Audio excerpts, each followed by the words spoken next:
안녕하세요. EBAS 에바스 그림 읽어주는 새인. 오늘은 에카르트 톨레의 이 순간의 나, 네 번째 시간인데요. 지난번에 저희가 했던 사랑이라는 이름의 깨달음, 이 섹션 제가 어제 바로 읽어드렸는데요. 애증의 관계, 그리고 성숙한 사랑의 의미,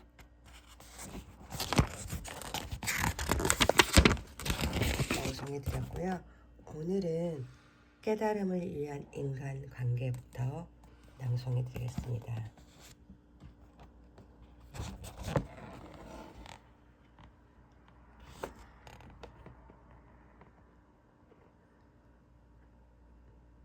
인류가 마음과 자신을 점점 더 동일시할수록 대부분의 인간관계는 존재의 뿌리를 내리지 못하고 고통의 근원으로 작용합니다. 그리고 문제와 갈등으로 인해 인간관계는 흔들립니다. 인간관계가 지금 이 시간에도 에고를 강화하고 학대하며 고통체를 활성화하고 있다면 그 관계에서 도망을 치기보다는 차라리 사실을 있는 그대로 받아들이세요. 인간관계를 피하거나 당신의 문제를 해답을 주고 충만함을 느끼게 해줄 이상적인 배우자를 찾아 헤매는 대신 당신이 처한 상황에 협조적인 태도를 취해보는 건 어떨까요?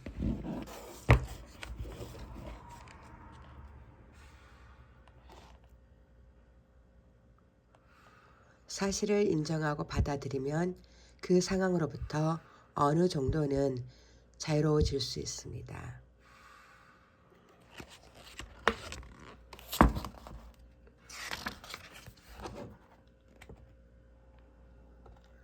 예를 들어 인간관계에서 불화가 생겼을 때 그 사실을 자각하고 알매 상태를 유지해 보세요. 그러면 그 알을 통해 새로운 변화의 요소가 생겨나며 불안은 지속되지는 않을 겁니다.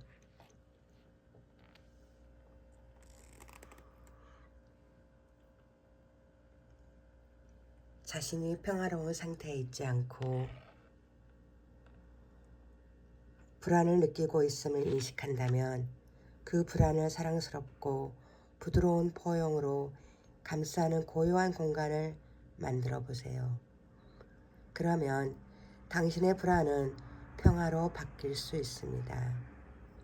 내면의 변화를 가져오기 위해 당신이 할 수 있는 일은 없습니다.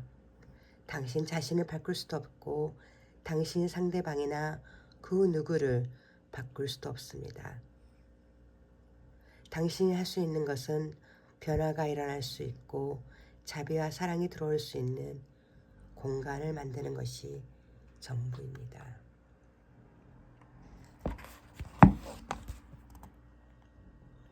이 부분에 제가 많은 빨간 글씨로 쭉 그어놨네요. 항상 평화로운 상태를 유지하고 싶지만 그렇지 않죠. 불안하고요. 그 불안 때문에 평화는 더 멀리 가 있는데요. 불안을 인식하지 않고, 아니 불안을 내려놓고 그러면 어느 순간 자비와 사랑이 들어올 수 있다고 하는데 한번 묵상해 봐야겠습니다.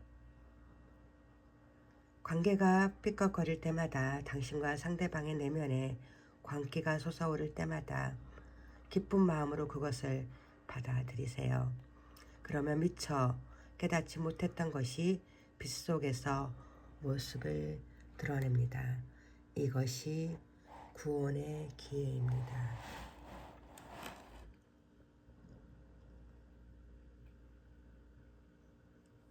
모든 순간마다 그 순간을 인식하세요. 특히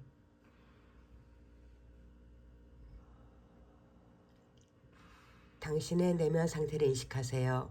만약 분노하고 있다면 당신의 내면에 분노가 있음을 인식하세요. 질투, 방어, 말다툼, 합리화, 사랑과 관심을 요구하는 어린아이 같은 마음 혹은 어떤 종류의 감정적 고통을 겪고 있다면 그 순간의 현실을 인식하고 그 알매 상태를 유지하세요. 이 부분도 잠시 묵상을 해봅니다.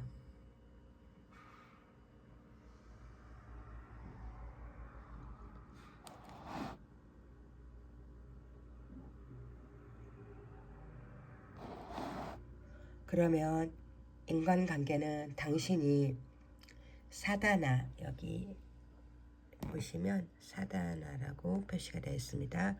사다나는 탄트라 불교에서 해탈에 이르는 성취법이라고 적혀 있고요. 다시 말해 당신을 위한 영적 수행의 기회가 될 수 있습니다. 배우자가 무지에서 비롯된 행동을 했다면 그것에 반응하기보다는 당신의 알므로 그 행동을 사랑스럽게 감싸주세요. 무의식과 인식은 오랫동안 공존할 수 없습니다.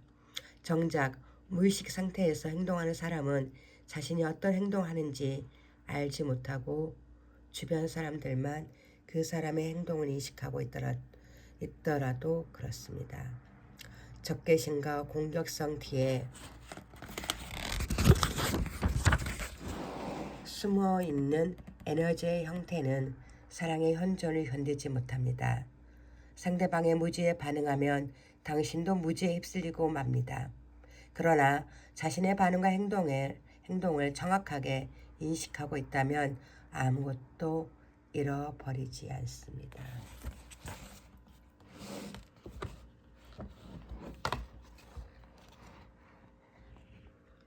요즘처럼 인간관계가 문제와 갈등이 얼룩진 적은 없습니다.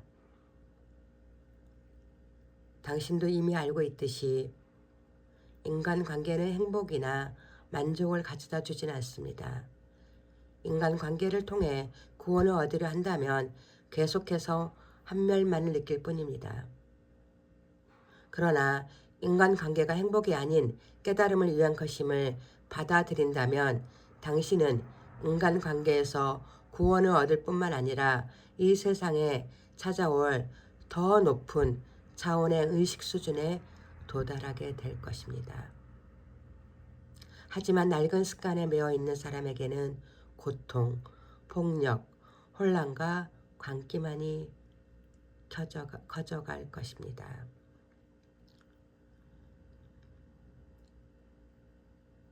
당신의 삶을 영적 수행의 장으로 만드는데 얼마나 많은 사람이 필요할까요? 배우자가 도움을 주지 않는다고 걱정할 필요는 없습니다. 온전한 의식은 오로지 당신을 통해서만 이 세상으로 올 수 있습니다. 줄을 안 쳤는데 중요하네요. 다시 읽다 보니까요. 온전한 의식은 오로지 당신을 통해서만 이 세상으로 올 수 있습니다. 당신이 깨닫기 전에 이 세상이 온전해지기를 누군가가 깨닫기를 기다릴 필요도 없습니다.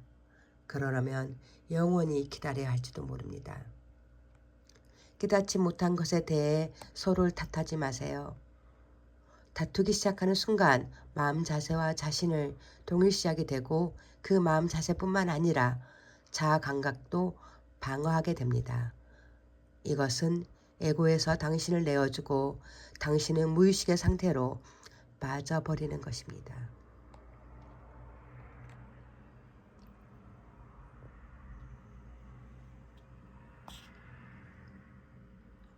경우에 따라서는 상대방의 행동에서 어떤 부분을 지적하는 것이 적절할 때도 있습니다. 당신이 깨어있는 상태로 현재의 순간에 존재한다면 에고를 관여시키지 않는 채 비난이나 원망 없이 상대방의 행동을 지적할 수 있습니다. 상대방이 무의식적으로 행동할 때 어떤 판단도 하지 마세요. 판단이란 누군가의 무의식적인 행동을 그들의 본질이라고 착각하게 하거나 당신 자신의 무의식을 다른 사람에게 투영하여 그것을 그들의 본질이라고 오해하게 합니다. 판단하지 않는다는 것은 당신이 보아온 상대방의 문제점과 무의식을 자각하지 않는다는 의미가 아닙니다. 그것은 반응하고 판단하기보다는 알매 상태에 머무는 것을 의미합니다. 그러면 당신은 전혀 반응하지 않거나 반응은 하지만 자각하고 있어서 반응을 주지하고 허용할 수 있는 여유를 가질 수 있습니다. 이것은 어둠과 싸우는 대신 어두운 곳에 빛을 비추어주는 것과 같습니다. 망상에 반응하는 대신 망상을 지켜보면서 동시에 그것을 꿰뚫어 보는 것입니다. 이 부분 잠시 묵상하겠습니다.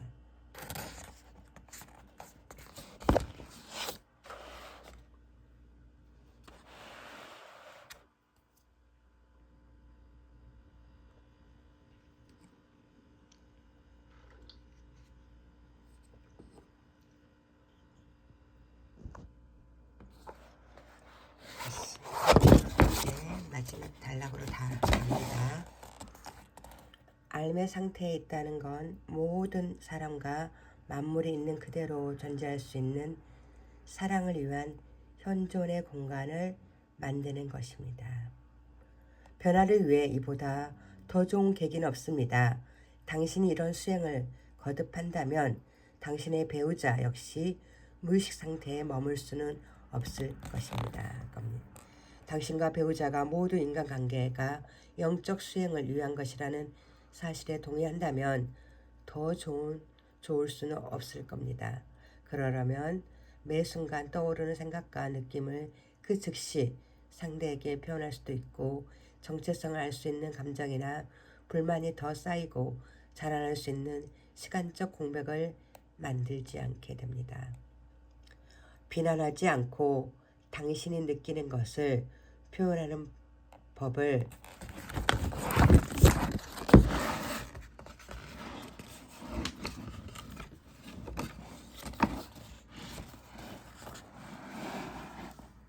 배우세요. 네. 비난하지 않고 당신이 느끼는 것을 표현하는 법을 배우세요. 자신을 방어하지 않는 열린 방식으로 상대방의 말을 경청하는 법을 배우세요. 상대방이 자신을 표현할 수 있는 여지를 주세요. 현재에 머물도록 하세요. 그러면 비난, 방어, 공격과 같이 에고를 강화하거나 보호하고 에고가 필요로 하는 것을 충족시켜주는 이 모든 방식들은 무용지물이 됩니다. 다른 사람에게 그리고 자신에게 여지를 주는 것은 반드시 필요합니다. 그것 없이는 사랑을 꽃필 수 없습니다. 관계를 파괴하는 두 가지 요인을 제거한다면 다시 말해 고통체를 소멸시키고 자신을 더 이상 마음과 동일시하지 않는다면 그리고 상대방 역시 그렇게 한다면 당신은 관계가 아름답게 피어나는 행복을 경험하게 될 것입니다. 서로에게 고통과 무의식을 투사하고 중독적인 에고의 필요를 만족시키는 대신 내면 깊은 곳에서 느끼는 사랑을 서로에게 투영하게 됩니다. 이런 사랑은 존재하는 모든 것과 당신이 하나라는 깨달음에서 옵니다.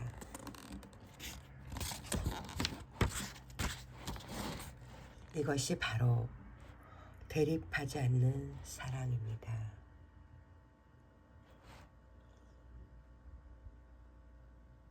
당신은 이미 자유를 누리고 있는데 상대방이 여전히 자신의 마음이나 공동체와 동일시하고 있다면 그것은 당신보다는 상대방에게 큰 시험대가 될 수 있습니다.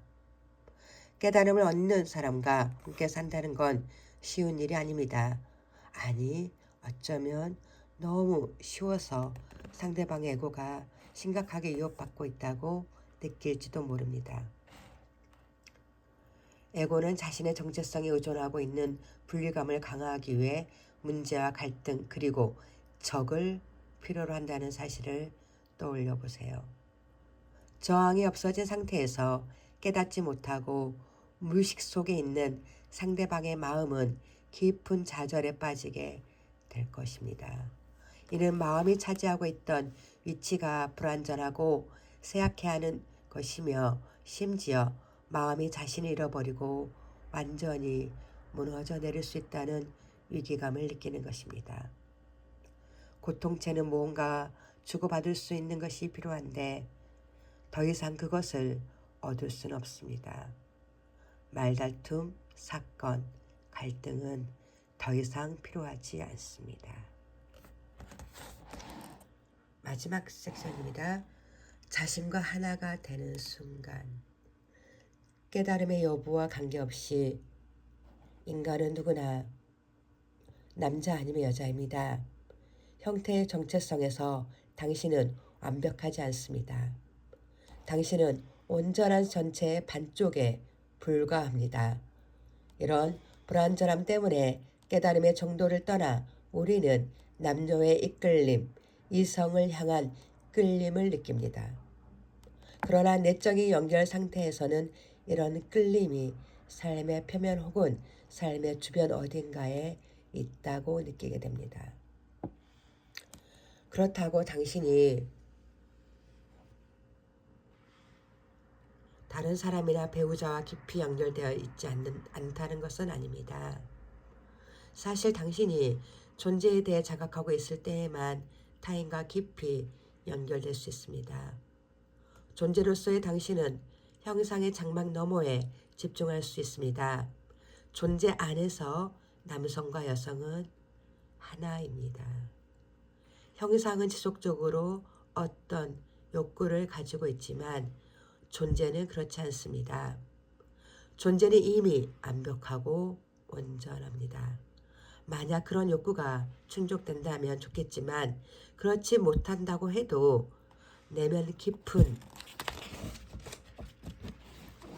상태에 아무런 차이가 없습니다. 그래서 이성에 대한 욕망이 실현되지 못한다 해도 깨달은 사람은 존재 외적인 차원에서는 결핍감이나 불완전함을 느낄지 모르지만 내적으로는 완전하고 충만하고 평안할 수 있습니다. 혼자 있을 때 편안함을 느끼지 못한다면 당신은 그 불안함을 채워줄 관계를 찾으랍니다. 그러나 그 관계에서 분명 또 다른 형태의 불안이 나타날 것입니다. 그리고 당신은 아마 그 책임을 상대방에게 전가하려 할 것입니다.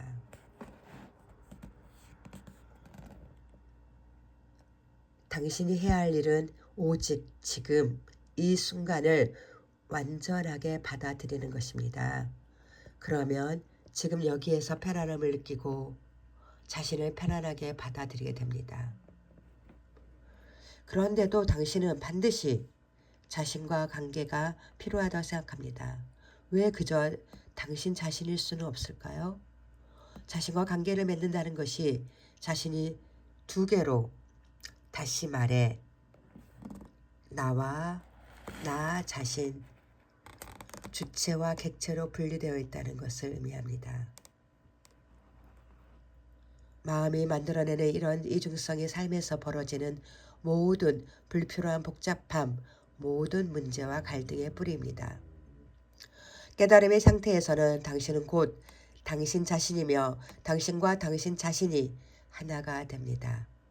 자신을 판단하지도 않고 자신에게 연민도 자부심도 느끼지 않게 되며 자신을 사랑하지도 않고 증오하지도 않습니다. 자기 반성적인 의식 때문에 생겨난 분열은 치유되며 그 저주에서 풀려날 수 있습니다. 당신이 보호하고 방어하고 먹이를 줘야 할 자신은 더 이상 없습니다. 깨달음을 얻을 때 자신과의 관계는 더 이상 존재하지 않습니다. 일단 그것을 포기하면 모든 다른 관계는 사랑의 관계가 됩니다.